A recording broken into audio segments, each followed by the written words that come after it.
मैं तेरे लिए मट्ठा लेके आती हूँ। व्रत के बाद पीने से पेट ठंडा रहता है। रुक।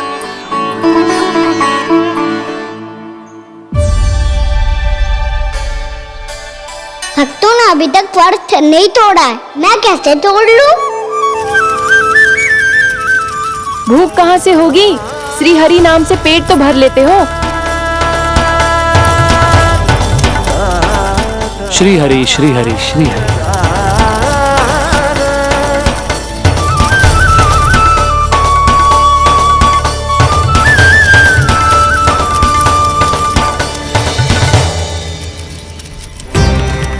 हरि हरि प्रभु हरि, हरि हरि प्रभु हरि, हरि हरि प्रभु हरि, हरि हरि प्रभु हरि। कल से अन्न का एक दाना ना गो है पेट में। अब क्या व्रत तुड़वाने भी आपके प्रभु ही आएंगे? अब क्या व्रत तुड़वाने भी आपके प्रभु ही आएंगे? मैया,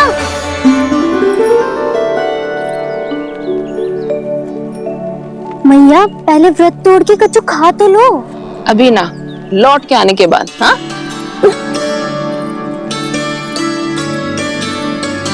बलराम, ठहरो पुत्र, पहले कुछ खा लो।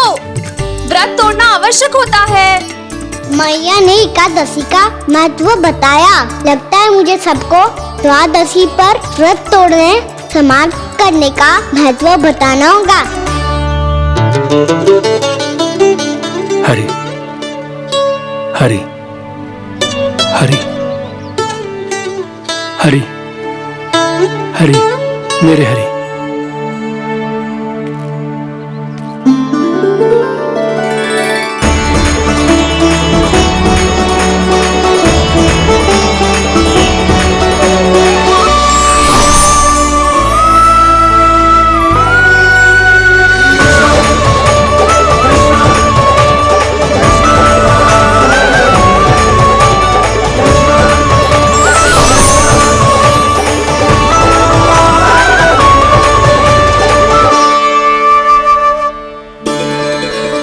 अभी अभी तो मैंने बच्चों की मां को वचन दिया था कि आज किसी को शिकायत करने का अवसर ना दूंगा, और अब मैं प्रभु श्री हरि की कल्पना जसोमती रानी के लल्ला में ही करने लगा। ना ना, ये ठीक ना है।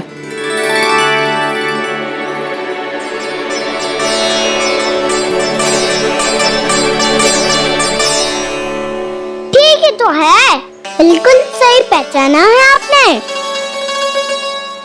बड़े तो बड़े, अब तो बालक भी हमारा उपहास उड़ाने लगे।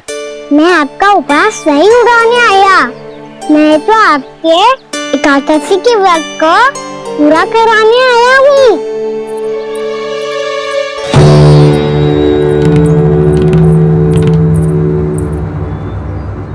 कान्हा,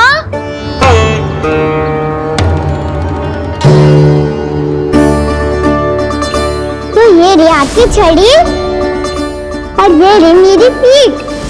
सेक बिना पापड़ तोड़। आज तो इसकी पीठ सेक के रहूंगी मैं। मैया घर पे भूखी मुझे ढूंढ रही होगी। लो, आज द्वादशी के दिन पहले प्रहर में भोजन करके अपना एकादशी का व्रत पूरा करो आप। धन्यवाद राजकुमार, पर अभी हमें भूख नहीं है। बहुत सारा काम पड़ा है, और अभी थोड़ी ही देर में शंकरी बहन भी अपनी मटकी लेने आती होंगी।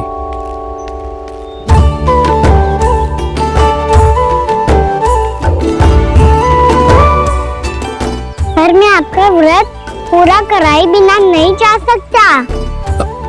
भला क्यों? भक्त भूखा रहे और भगवान खा ले, ऐसा हो सकता है भला?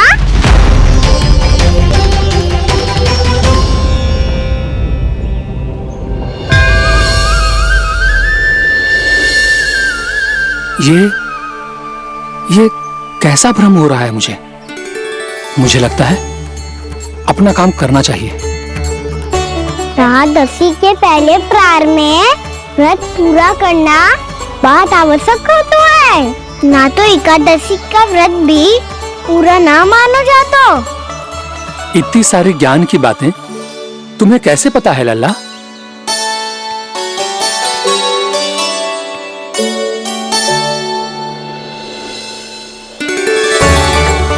जैसे एकादशी की कथा होती है, वैसे द्वादशी की महिमा भी एक बहुत महत्वपूर्ण कथा है।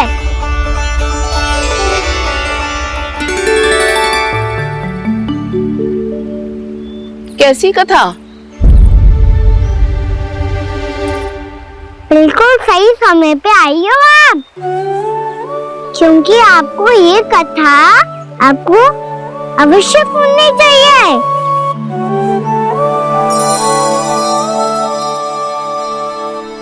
मुझे क्यों? पहले सुन तो लियो, फिर स्वयं ही पता चल जाएगा। बहुत समय पहले एक राजा हुआ करते थे, राजा अम्बरीश। भगवान श्री हरि के बहुत बड़े भक्त थे। ओम नमो नारायणाय। ओम नमो नारायणाय।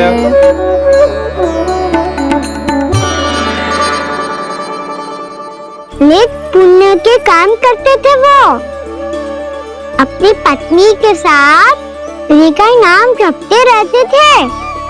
उन्होंने 12 माह एकादशी का व्रत करो, निर्जल पास किया, और जब उनकी 12वीं एकादशी का व्रत द्वादशी के दिन तोड़ने का समय हुआ, तभी महर्षि दुर्वासा अपनी 100 शिष्यों के साथ उनके महल में पधारे।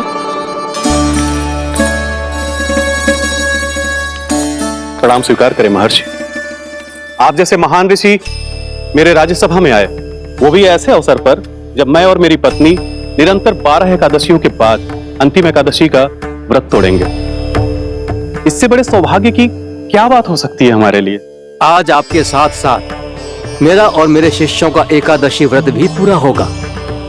संभव है प्रभु की इच्छा यही हो कि हम सब अपना व्रत एक साथ तोड़ें।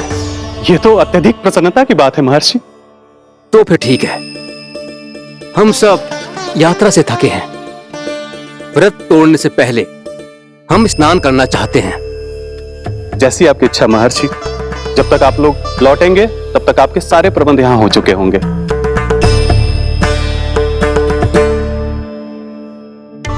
महर्षि दुर्वासा स्नान करने गए थे, पर उन्हें लौटने में विलंब हो रहा था, और इधर द्वादशी पर व्रत पूरा करने का मुहूर्त बीता जा रहा था। महाराज अम्बरीश बड़ी विरगता के साथ महर्षि दुर्वासा के लौटने की प्रतीक्षा कर रहे थे। महाराज, व्रत तोड़ने का मुहूर्त बीता जा रहा है, बस कुछ ही समय बचा है। महर्षि और उनके शिष्यों को लौटने में न जाने कितना समय लग जाएगा। मेरा सुझाव है कि आप मुहूर्त समाप्त होने से पहले व्रत अवश्य तोड़ लें। गुरुदेव, हमने महर्षि दुर्वासा को वचन दिया है कि जब तक वो लौटेंगे नहीं तब तक हम व्रत नहीं तोड़ेंगे। इसीलिए मैं इनका लौटने के बाद ही भोजन ग्रहण करूंगा। पर महाराज, मुहूर्त यदि बीत गया और समय रहते हुए नहीं आए तो महाराज आपका व्रत पूरा नहीं होगा। महाराज, आपको उसका फल नहीं मिलेगा। महाराज, 12 एकादशियों का व्रत व्यर्थ चला जाएगा।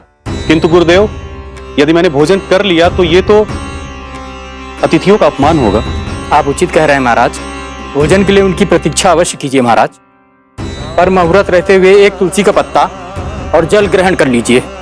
इससे आपका व्रत भी पूरा हो जाएगा और अतिथि का मान भी रह जाएगा। आपका सुझाव अच्छा है गुरुदेव।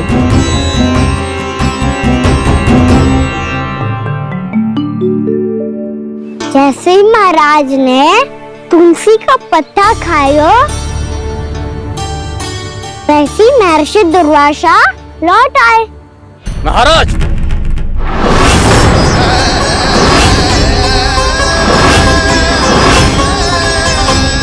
महाराज को उपास तोड़ते देखते बहुत क्रोधित हो गए।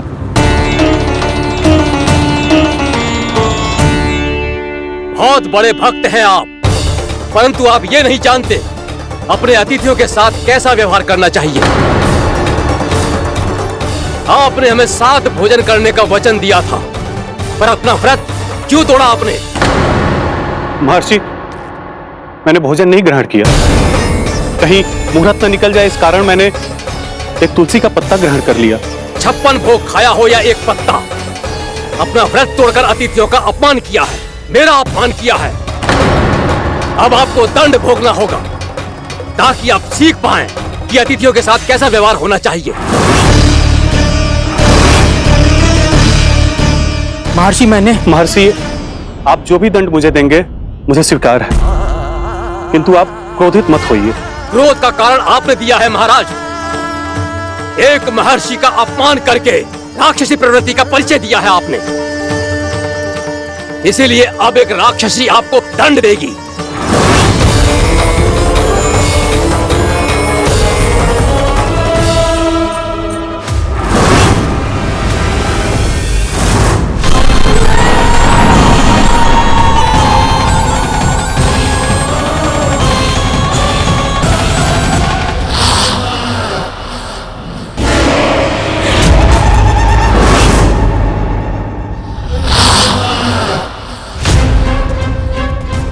हे प्रभु, यदि मैंने सच में महर्षि का अपमान करने की भूल की हो तो मैं उसका परिणाम भोगने के लिए प्रस्तुत हूं।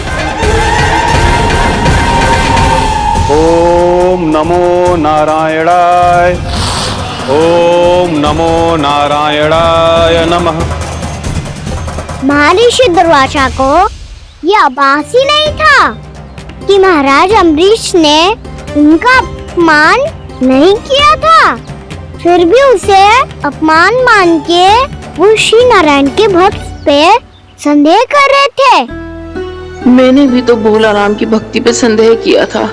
हे नारायण, ये क्या पाप हो गया मुझसे?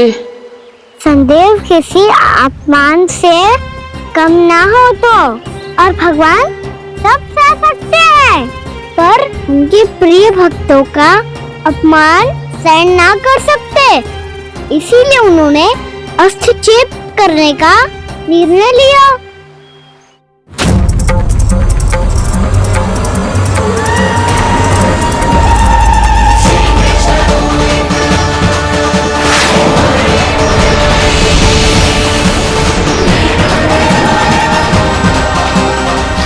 ओम नमो नारायणाय।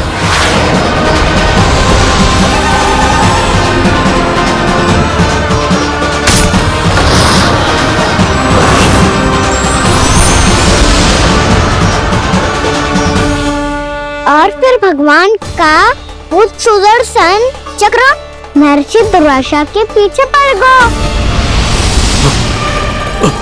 ये चक्र तो मेरी ओर बढ़ रहा है।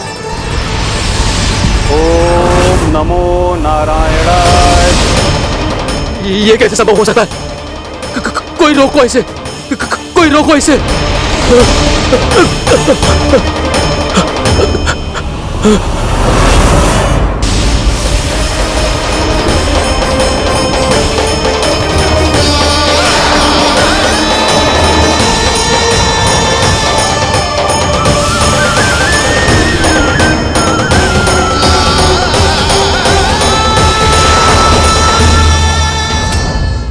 चक्र से अपने प्राण जैसे तैसे बचाते बचाते महर्षि दुर्वासा ब्रह्मलोक जा पहुँचे। ब्रह्मदेव, रक्षा कीजिए। ब्रह्मदेव, सहायता कीजिए, मुझे बचाइए। ब्रह्मदेव, रक्षा कीजिए। ये सुदर्शन चक्र मेरे प्राणों के पीछे पड़ गया है। मुझे बचाइए ब्रह्मदेव, मुझे बचाइए। महर्षि, मैं चाहकर भी आपकी सहायता नहीं कर सकता। ऐसी स्थिति में यदि कोई कुछ कर सकते हैं तो वो है सुदर्शन चक्र के स्वामी विष्णु, क्योंकि सृष्टि में केवल वही है जो इसे नियंत्रित कर सकते हैं। वो ही इसे वापस लौटने का आदेश देकर आपके प्राणों पर छाए हुए संकट को दूर कर सकते हैं। किंतु हां, मैं सुदर्शन चक्र से इतना अवश्य कहूंगा कि जब तक आप विष्णु लोक में पहुंच नहीं जाते, वो आपको किसी भी प्रकार की हानि ना पहुंचाए। आपका बहुत बहुत धन्यवाद। आपकी सदा ही जय हो।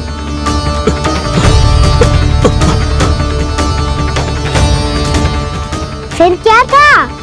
भागते भागते महर्षि दुर्वासा सीधे भगवान श्री हरि के शरण में बैकुंठ पहुंच गए। त्राहिमाम प्रभु, त्राहिमाम, मुझे बचाइए, मेरी सहायता कीजिए प्रभु, मेरी सहायता कीजिए। मैं आपके इस चक्र और ऊर्जा से नहीं भाग सकता प्रभु, कृपया करके अपने सुदर्शन को रोकिए, इसे वापस लीजिए प्रभु। यह असंभव है महर्षि। एक बार सुदर्शन चक्र मेरे हाथों से छूट जाए तो अपना उद्देश्य पूरा किए बिना, मेरे भक्तों की रक्षा किए बिना वापस नहीं लौटता। कोई तो उपाय होगा प्रभु, कृपया करके मेरे प्राण बचाइए प्रभु। मैं सुदर्शन की ऊर्जा से जलकर भस्म नहीं होना चाहता प्रभु। आप जो कहेंगे मैं करूंगा प्रभु, मेरी सहायता कीजिए प्रभु, मेरी सहायता कीजिए। उपाय है, किंतु मुझे नहीं लगता कि आप वो कर पाएंगे। मैं अवश्य करूंगा, मैं अपनी प्राण रक्षा के लिए कुछ भी करूंगा प्रभु। आपने मेरे भक्त राजा अम्बरीश को भक्ति का कर्तव्य निभाने के लिए अपमानित और दंडित किया है महर्षि, पर भक्त की रक्षा करना भगवान का कर्तव्य है। इसलिए यदि आप भक्त राजा अम्बरीश के पास जाकर क्षमा याचना करें और यदि वो आपको क्षमा कर दे तो ही ये चक्र आपके प्राण लिए बिना लौट सकता है। अन्यथा आप तो जानते हैं महर्षि, मेरे भक्त का अपमान मेरा अपमान। भक्त का अपमान भगवान के अपमान से कम ना हो तो है। महर्षि दुर्वासा को भी ये बात समझ आई और फिर उन्होंने महाराज अम्बरीश से क्षमा याचना की। महाराज महाराज महाराज महाराज महाराज, मुझे क्षमा करें महाराज, मुझसे बहुत बड़ी भूल हो गई महाराज, मुझसे बहुत बड़ी भूल हो गई महाराज। महर्षि, आप हमारे चरण छुए ये उचित नहीं। महाराज, महाराज अम्बरीश, आप नारायण के सच्चे भक्त हैं। मैंने आपको अपमानित किया, दंडित करने का प्रयास किया महाराज। इस अपराध के लिए मुझे क्षमा कीजिए महाराज, और इस सुदर्शन चक्र से मेरे प्राण बचाइए महाराज।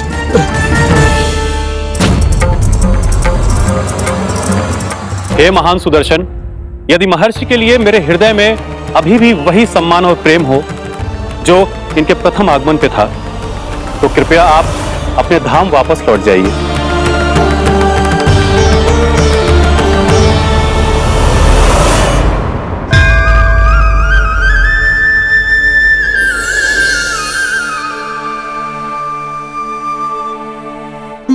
आपका बहुत बहुत धन्यवाद महाराज अम्बरीश।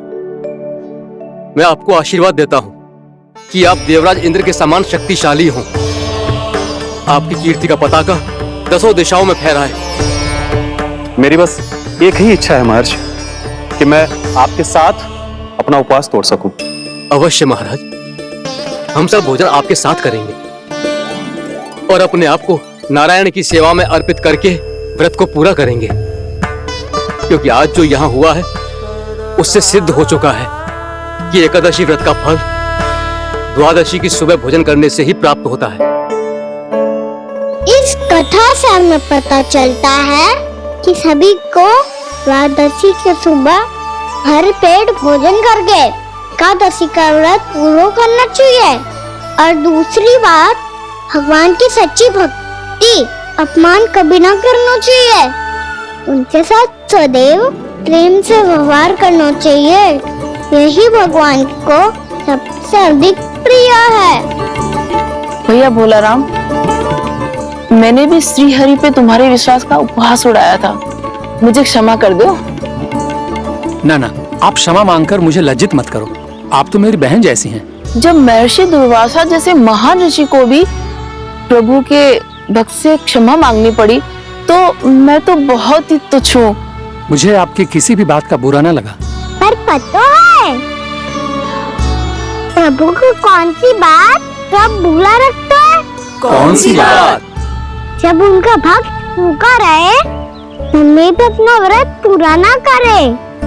और जैसा कि आप सभी ने अभी कथा से सीखो है, एकादशी के व्रत को द्वादशी की सुबह अवश्य पूरा करना चाहिए।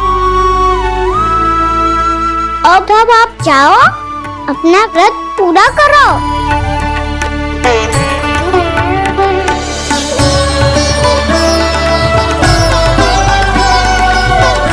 मैं आपके लिए जल लेके आती हूँ।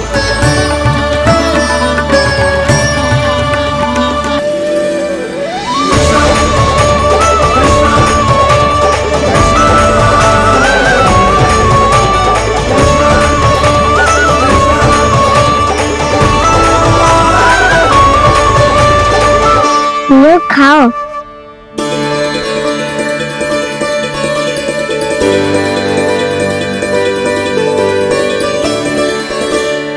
कान्हा,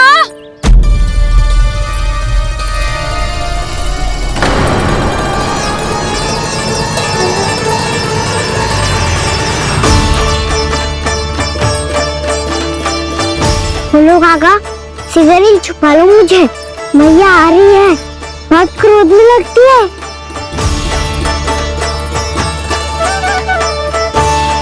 आज तो बहुत दंड मिलेगा। अभी क्षण भर पहले तो ये साक्षात भगवान के रूप में बात कर रहे थे और अब अचानक ही ऐसे बालक बन गए जो मैया से दंड मिलने के भय से व्याकुल हैं। बोला काका, किस सोच में पड़ गए? सिगरेट छुपा लो मुझे।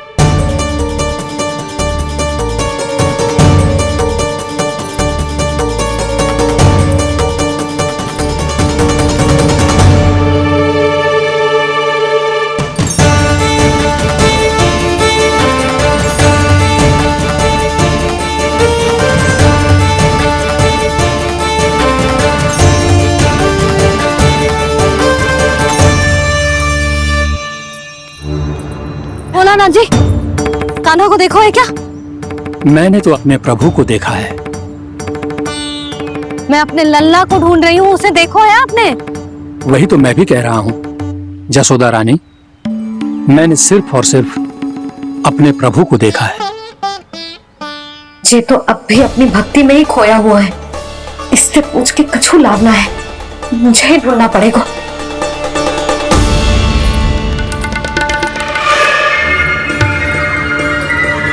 पहुंच गए। शंकरी मौसी, कान्हा को देखो है क्या कहीं?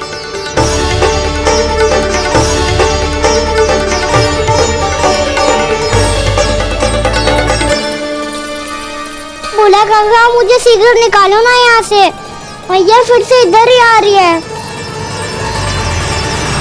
सब कहते थे श्री हरि मेरे घर ना आ सकते, देखो आज प्रभु आ गए, उन्होंने अपने हाथ से मेरा व्रत पूरा कराया। हाँ, आते हैं और आगे भी आएंगे हमारे श्री हरि हमसे मिलने और आके मोक्ष देंगे, है ना?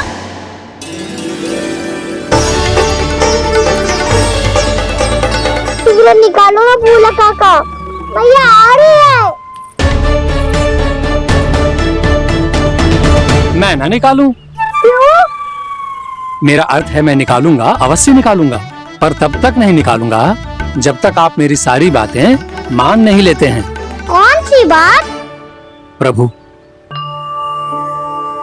मुझे मोक्ष प्रदान कर दीजिए प्रभु। तथास्तु। ना ना ना प्रभु, मेरे साथ साथ मेरे परिवार को भी मोक्ष दे दीजिए। तथास्तु। अब तो निकाल दो, मैया देख लेंगी। ना प्रभु, मेरे परिवार के साथ मुझसे जुड़ी हुई हर वस्तु, जीव जंतु, प्राणी, गाय बैल भैंस, सभी को मोक्ष प्रदान कर दीजिए प्रभु। तथास्तु। प्रभु, आप सच में अद्भुत हैं। मैंने जो मांगा आपने बिना सोचे समझे सब प्रदान किया। मैं ही अपनी मांगे बढ़ाता रहा। प्रभु, प्रभु मुझे क्षमा कर दीजिए, प्रभु मुझे क्षमा कर दीजिए।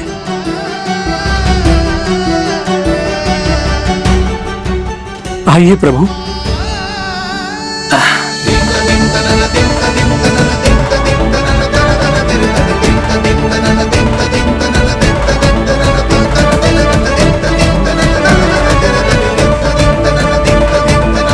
प्रभु, आप तो प्रभु हो, हरि हो, भगवान हो। आप चाहते तो इस मटके से स्वयं निकलकर बाहर आ सकते थे। फिर मेरी आपने हर इच्छा क्यों पूरी की? क्योंकि मेरे भक्त की इच्छा पूरी करने में मुझे भी प्रसन्नता मिलती है। ना तो मैं अपने भक्तों का अपमान सह सकता हूँ और ना ही उनकी इच्छा अधूरी रहने दे सकता हूँ।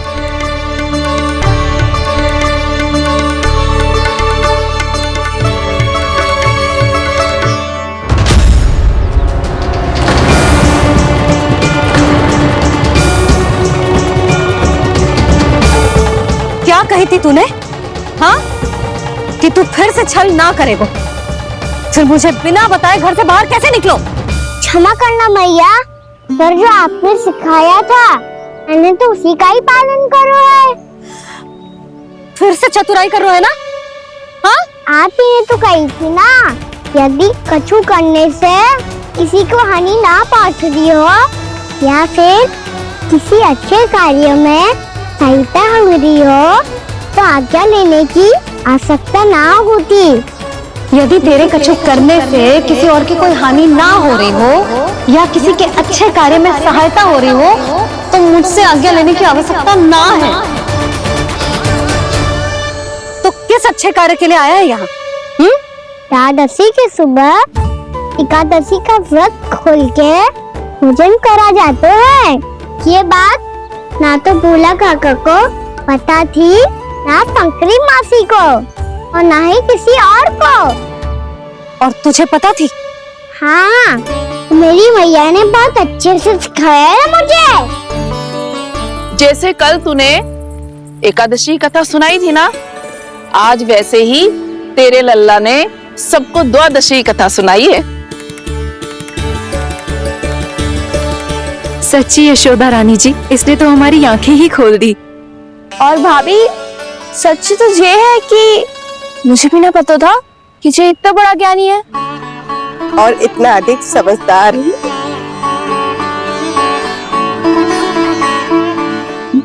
द्वादशी की कथा? वो तो मैंने इसे कभी सुना ही ना है। फिर इसे कैसे पता थी? रानी जी, जो स्वयं भगवान हैं, भला उन्हें कैसे कुछ नहीं पता होगा?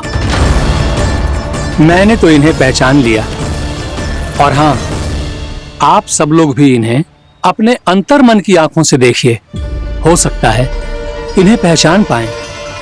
ये कोई और नहीं है, श्री नारायण है, मेरे श्री हरि, मेरे प्रभु।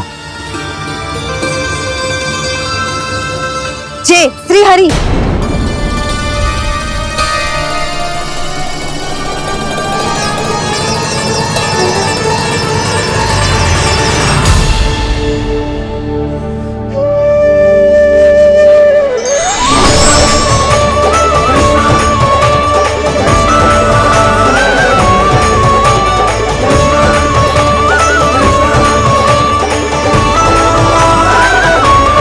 ये क्या कर दिया भोला? जिस रास्ते को मैंने इतनी कठिनाई से बचा के रखा था, सबके सामने उसे उजागर कर दिया तुमने।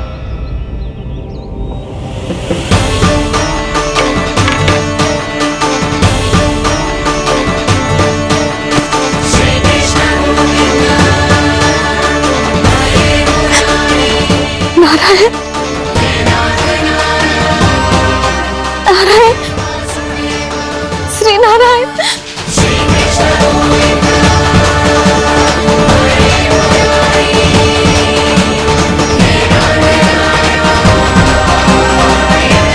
श्री नारायण।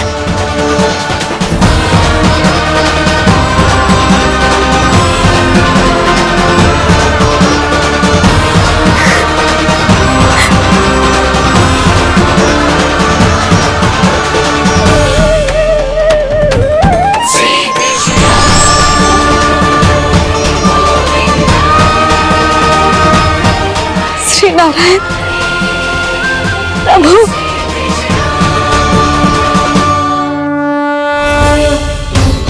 जिस रास्ते को इतने जत्न से संभाल के रखा था, अरे वो सबके सामने खुल गया। और तो और मेरा भेद मैया को भी पता चल गया बाबा। सब कहते रहे पर मैंने एक न मानी। सबने कही थी कि आप भगवान हैं, पर मैं मूर्ख आपको पहचान ही ना पाई। कितनी अभागी हूं मैं।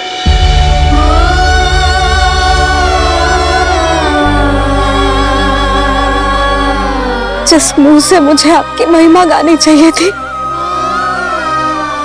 उसी मुंह से मैंने आपको डांटा है।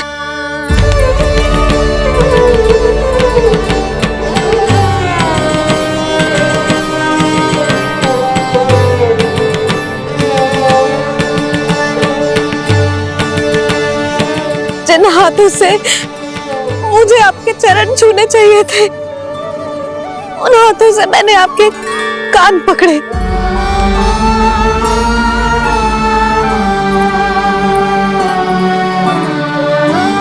मुझे तो आपकी सेवा करनी चाहिए थी प्रभु, और मैंने आपको दंड दिया, आपको घर से बांध दिया।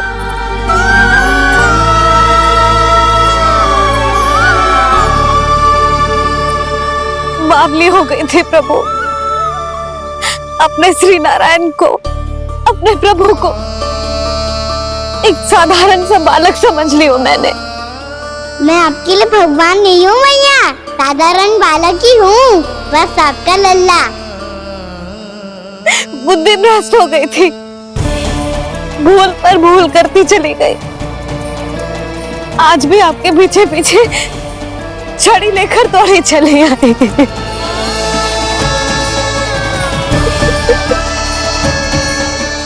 अपने आप को दोष मत दो मैया, आपके ममता के लिए तो जन्म लिया है मैंने।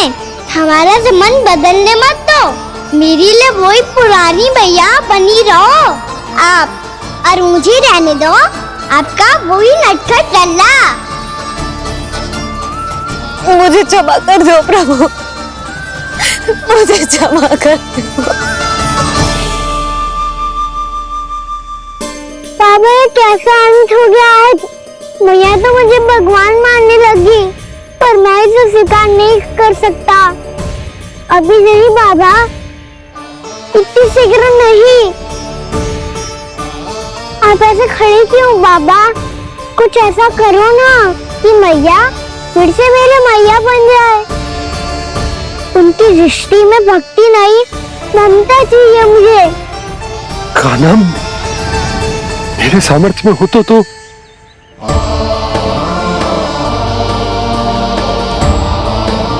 बाबू आप तो बड़े भाई हो, अपने छोटे भाई की सहायता करो ना, जिससे मैया सब कुछ भूल जाए। मैं क्या कर सकता हूँ कान्हा? कोई तो सहायता करो मेरी।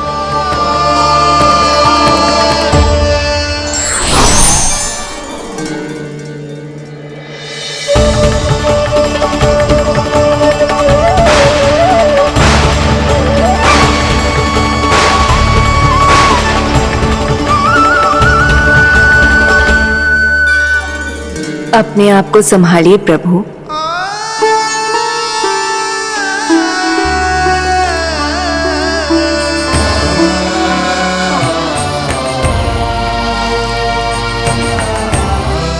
देखो ये क्या हो गया, भैया को सब पता चल गया। अभी तो मुझे मैया की ममता का शौक पूरी तरह मिला ही नहीं था। योग माया,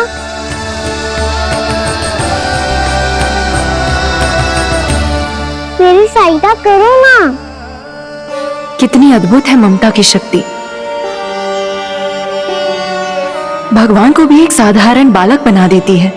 बालक की बना रहना चाहता हूँ मैं, नहीं चाहता दिव्य होना, नहीं चाहता भगवान बनना। बस मैया की गोद में रहकर ममता की रस से सेम को भिगोना चाहता हूँ। इनकी डांट फटकार का सुख पाना चाहता हूँ। कुछ भी करे योग माया, पर इन सबको भुला दो मेरा सत्य।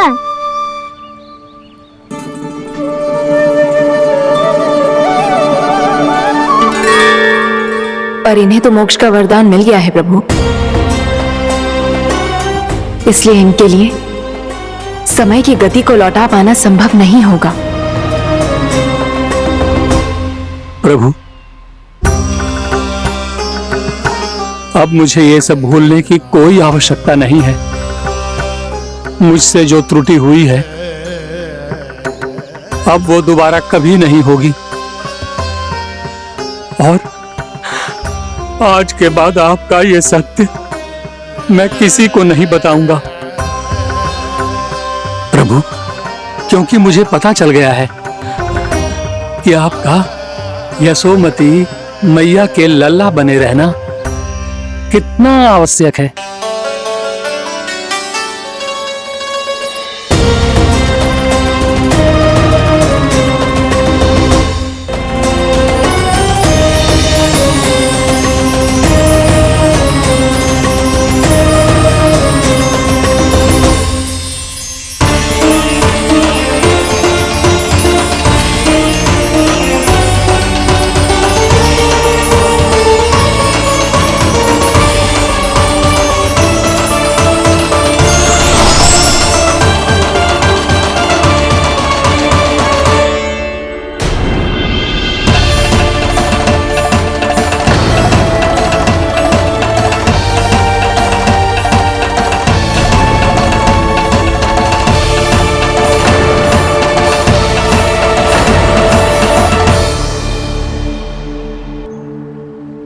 आपकी छड़ी। पहले चुपके से भाग जातो है, फिर स्वयं ही छड़ी भी पकड़ा रो है? नटखट कहीं का। हंसी आ रही है? अरे किस बात पे इतनी हंसी आ रही है रे? हाँ?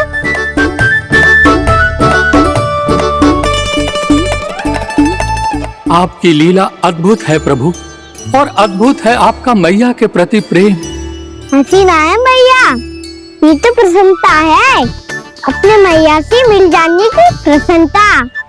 अच्छा, ढूंढ मैं तुझे रही हूँ और तू कह रहे हो कि मैं मिल गई तुझे। तू घर चल लल्ला, अच्छे से पिटाई करूंगी तेरी।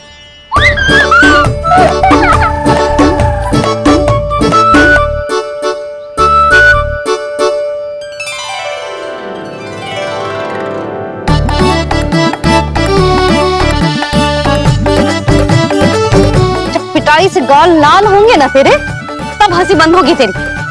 चल।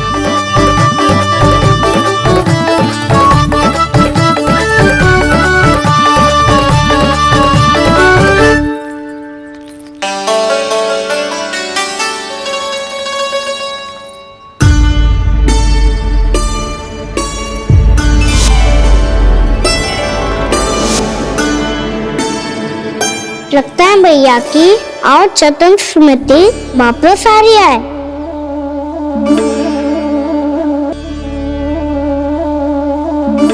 यशोदा, क्या होगो? ना कछु ना, आपको बताऊंगी तो और हंसेंगे मुझ पे। बोल दो, मैं उपवास ना उड़ाऊं, सच्ची।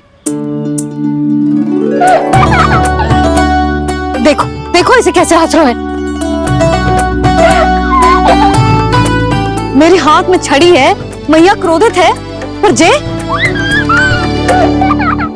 तनिक में भय ना लग रहा है ऐसे? हाँ, हंसे जा रहा है।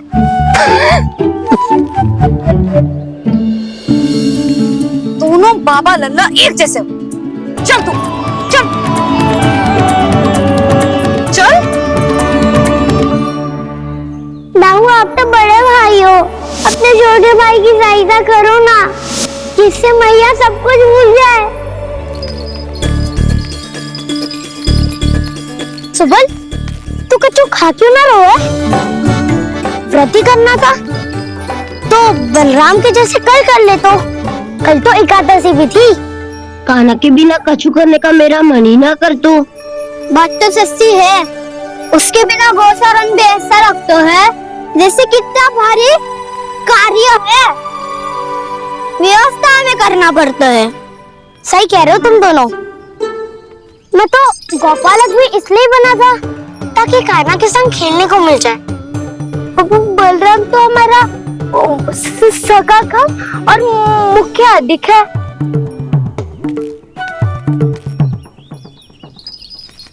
रुक जाओ, तुम सब कुछ देर विश्राम कर सकते हो।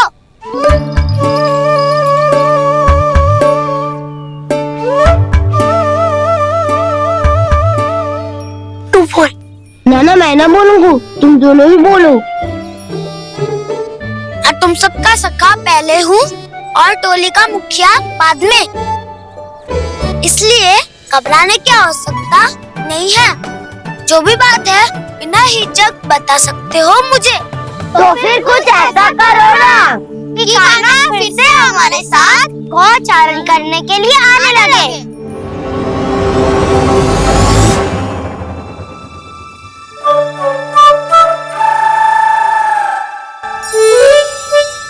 बिना कछु बताए भाग गओ। ये भी ना सोचा तेरे बिना मैया बाबा व्रत कैसे तोड़ेंगे। देखो देखो अभी भी हंस रहा हूँ। क्या होगा ऐसे?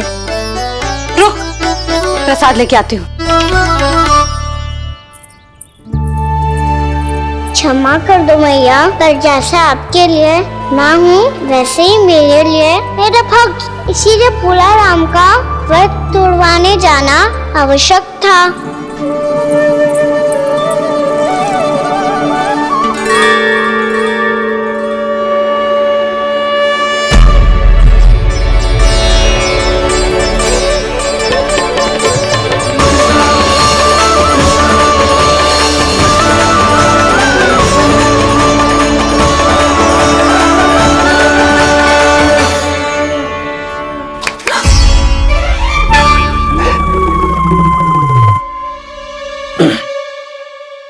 सुधा फिर से खो गई तुम।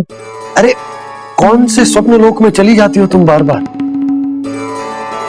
हमें भी बताओ।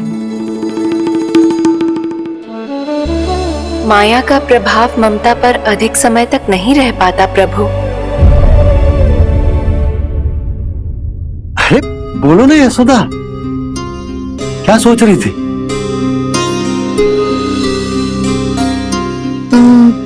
मैंने ना श्री नारायण को देखो है। हाँ तो वो तो मैं भी देख रहा हूँ, यही तो है हमारे सामने। ये वाले ना तो मैंने साक्षात श्री नारायण को देखो है। वो भी अपने कान्हा के भीतर देखो। कान्हा के भीतर? ना मतलब कान्हा और ये दोनों आमने सामने थे। मैं कुछ समझो ना यशोदा। नारायण और कान्हा दोनों आमने सामने थे?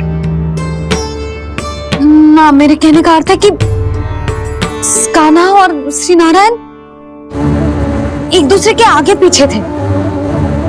अच्छा तो मतलब श्री नारायण आगे थे और कान्हा पीछे था। पर अगर कान्हा पीछे था तो तुमने कैसे देखो?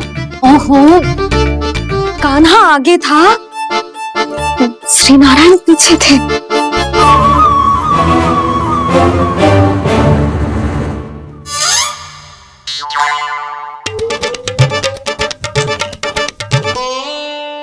यशोदा एक बार फिर से सोचकर बताओ कि नारायण आगे थे या कान्हा आगे था?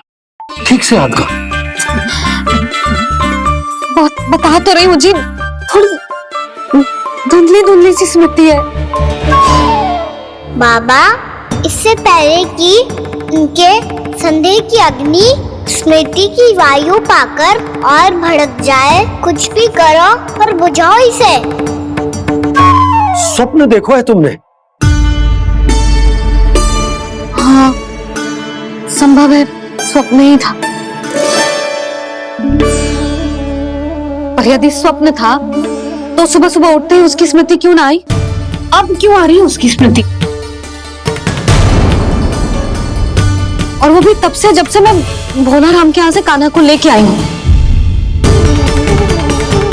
जब मैं गई थी तो छड़ी मेरे हाथ में थी, पर फिर कान्हा ने मुझे छड़ी दी और मैं बैठी हुई थी। इस बीच कछु तो हुआ है।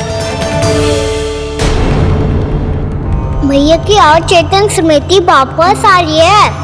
अब मुझे ही कुछ करना होगा। मुझे लगता है जी, जब मैं वहाँ गई ना, भैया व्रत पूरा करने का सुबह मुहूर्त निकल जाएगा और अब तो भूख भी बहुत तीव्र लग रही है। हे नारायण, मैं तो भूल ही गई कि लल्ला भी तो कल से भूखा है।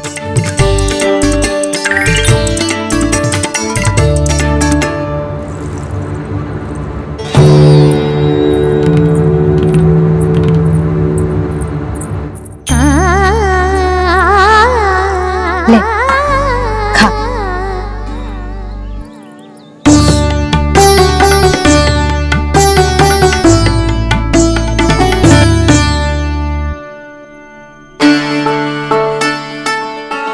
संतान की चिंता में सब कुछ भुला दे, ऐसी ही होती है ममता।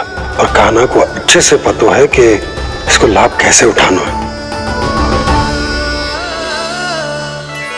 हाँ बाबा, लाभ ना, मैं तो मैया की ममता का आनंद उठाना चाहता हूँ, जितना संभव है उससे भी अधिक।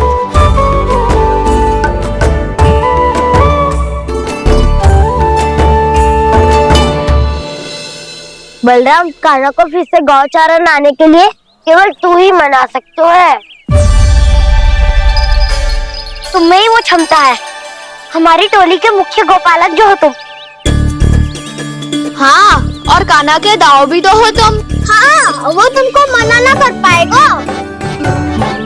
तुझे छोटा होने के नाते तुम्हारे आदेश का पालन तो करना ही चाहिए कान्हा को। चिंता मत करो सखा, मैं कछु कहूँ और कान्हा ना माने, ये तो संभव ही ना है।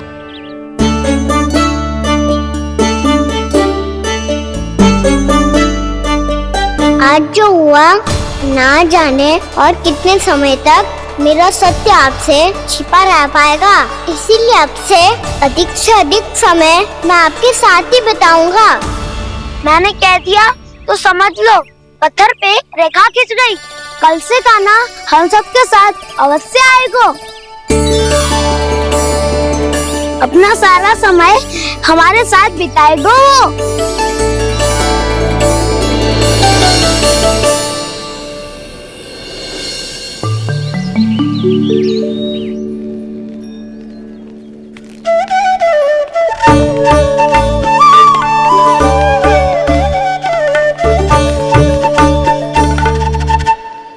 अभी तक तैयार नहीं हुए? तैयार?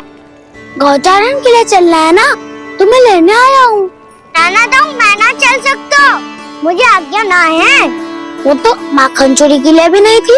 उस दिन जो वक्कासुर के सामने चले गए थे तुम, तभी तो नहीं थी आज्ञा। इसलिए आज्ञा का बहाना मत ही बनाओगा ना। बहाना नहीं दाऊ, मैं तो सच्ची कह रहा हूँ। मैया को फिर से दुखी ना कर सकते हो और हम सबको दुखी कर सकते हो तुम। आज मैं तुम्हारी एक ना सुनूंगा कान्हा। घर पे रहते हुए कितने सप्ताह हो गए तुम्हें? तुम गोपालक हो कान्हा, गोपालन करना तुम्हारा दायित्व है। आज तुम्हें हमारे साथ चलना ही पड़ेगा। ना दाऊ, मैं ना चल पाऊंगा। बलराम, तुम तो कह रहे थे कि कान्हा तुम्हारी हर बात मानता है, पर इसने तो बड़े भाई का अनादर कर दिया। रुक जाओ कान्हा, सत्य बताओ, तुम छोटी माँ के कारण वन नहीं चल रहे हो या अब तुम्हें हमारे साथ रहना ही अच्छा नहीं लगता? कहीं ऐसा तो नहीं गौचारण में तुम्हारी रुचि समाप्त हो गई हो? ना दाऊ, ऐसा कछु ना है। मुझे गौचारण की बात प्रिय है और आप सबका साथ भी। तो फिर वन चलने में क्या समस्या है तुम्हें? अपने दाऊ की बात मान लो और चलो चुपचाप। मैंने सबको वचन दिया है कि तुम हम सबके साथ चलोगे। पर दाऊ, मैंने भैया को भी वचन दिया है कि मैं नहीं जाऊंगा। इसका अर्थ है कि मेरे वचन का कोई मूल नहीं है। मैं तुमसे बड़ा हूँ कान्हा, तुम्हें मेरी आज्ञा माननी चाहिए। मुझे भी तो वचन दिया था तुमने। अब आप समझ क्यों आ रहे? मैंने कहा ना मैं नहीं जा सकता। रुक जाओगा ना?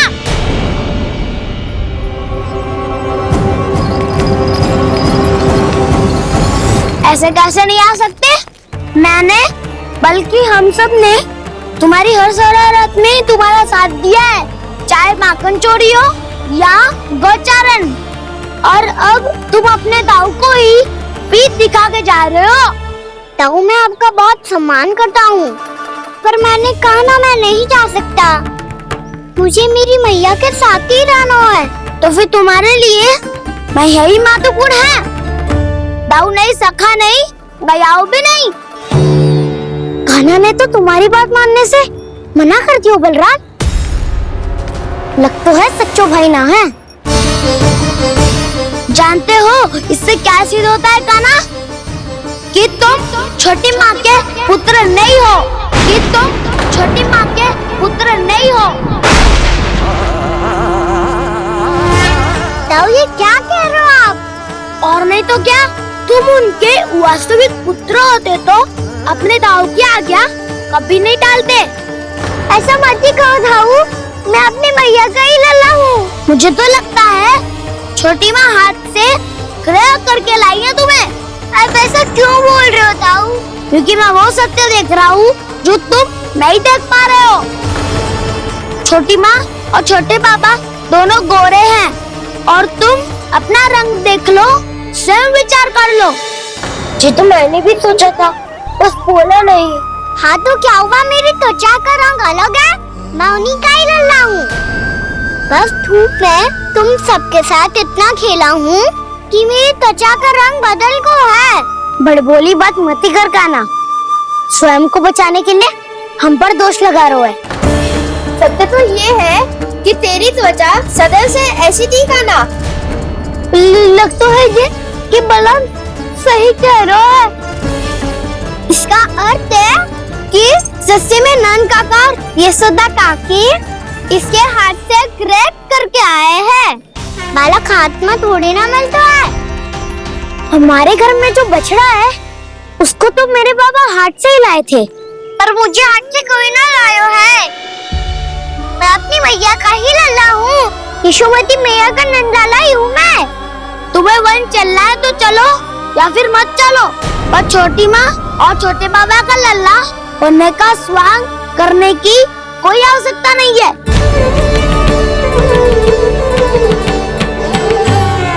तुम भी अति करते हो कान्हा, कब एक बालक की तरह व्यवहार करते हो और कब भगवान की तरह, कुछ समझ में नहीं आता। भगवान की तरह? मैंने भगवान क्या क्या? हाँ हाँ कह दिया तो कह दिया।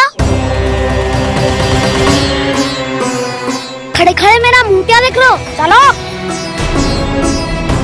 या फिर तुम सबको भी अपने मैया के पल्लू में बंधकर घर पे ही रहना है।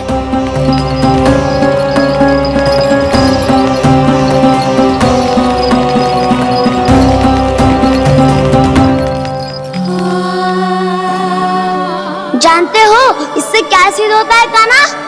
कि तुम छोटी माँ के पुत्र नहीं हो, कि तुम छोटी माँ के पुत्र नहीं हो।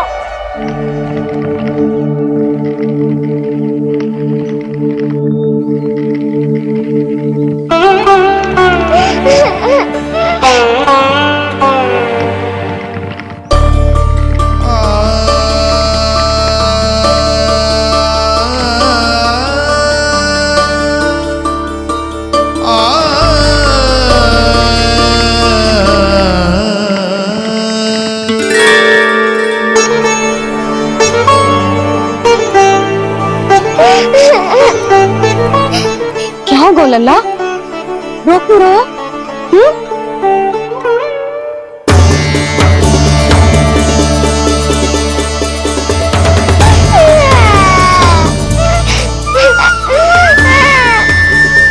अरे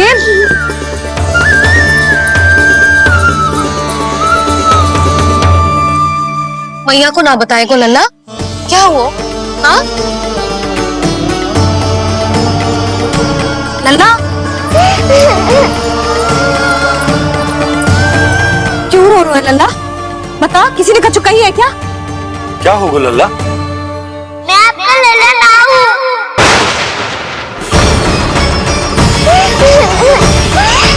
ऐसा क्यों कह रहे हो तू? क्या होगा? आपका भी लल्ला ना हूँ मैं।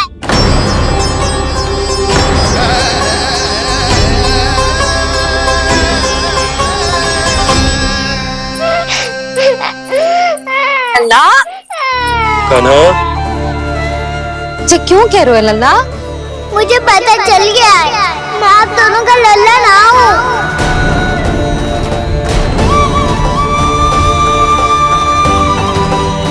कुछ भी उल्टा सीधा बोल रहे हो, वो मेरा ही लल्ला है। ना, आप मुझे हाथ से गिरा करके लाई हो।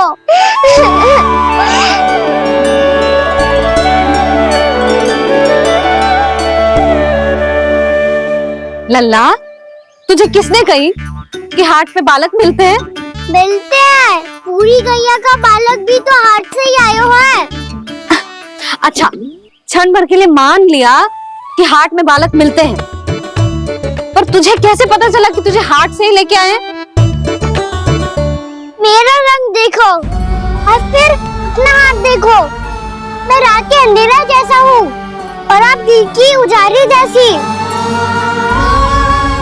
पापा का रंग भी आप जैसा ही है, बस मैं ही बावला हूँ।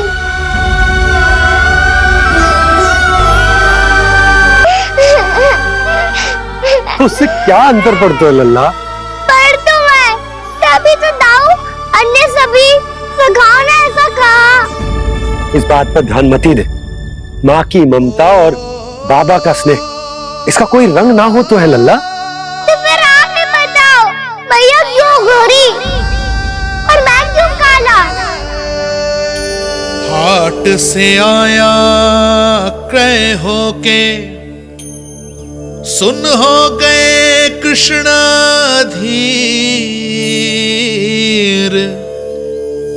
मैया गोरी बाबा गोरे, लल्ला, मैं क्यों तो चल मेरे साथ, अभी सिद्ध हो जाएगा कि तू मेरा ही लल्ला है।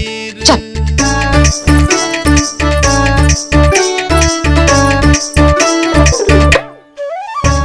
ये दोनों लल्ला और मैया का मन कछु समझ ही ना आता, कछु ना कछु उटपटांग करते ही रहते हैं दोनों।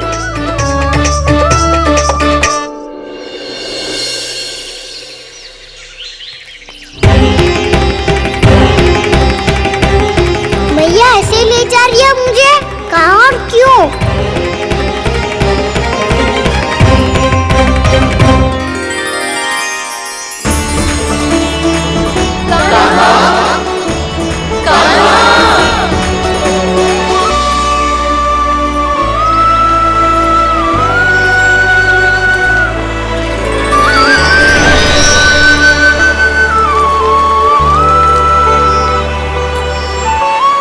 खाना आए हैं, कितने दिनों के बाद खाना आए हैं।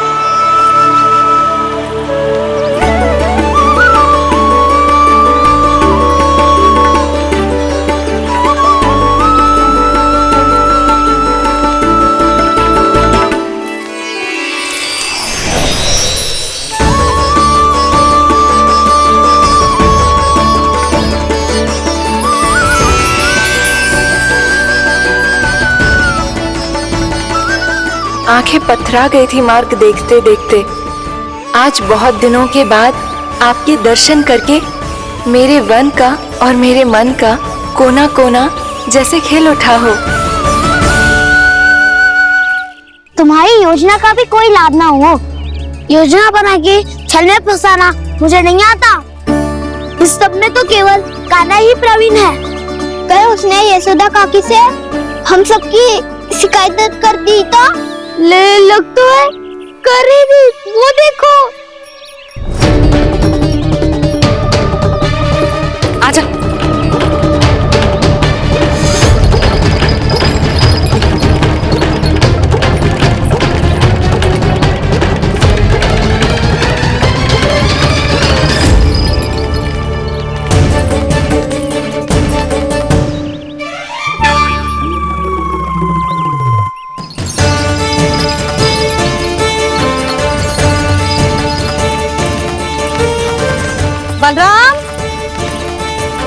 बलराम,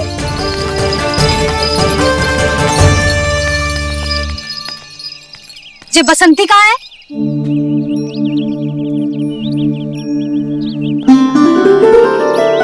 ये देख बसंती, हाँ, और उसका लल्ला वो गोपी। उन दोनों की त्वचा का रंग एक सा है? कान्हा, तू देख के बता, बसंती और उसके लल्ला का रंग एक सा है?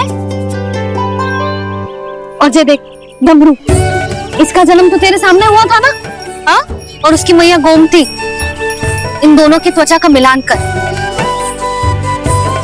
एक सा रंग है?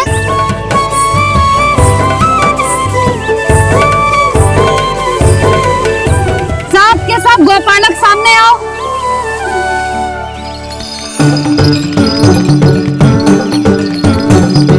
अब तुम सब भी देख के बताओ, दोनों की त्वचा एक जैसी है या रंग अलग अलग है?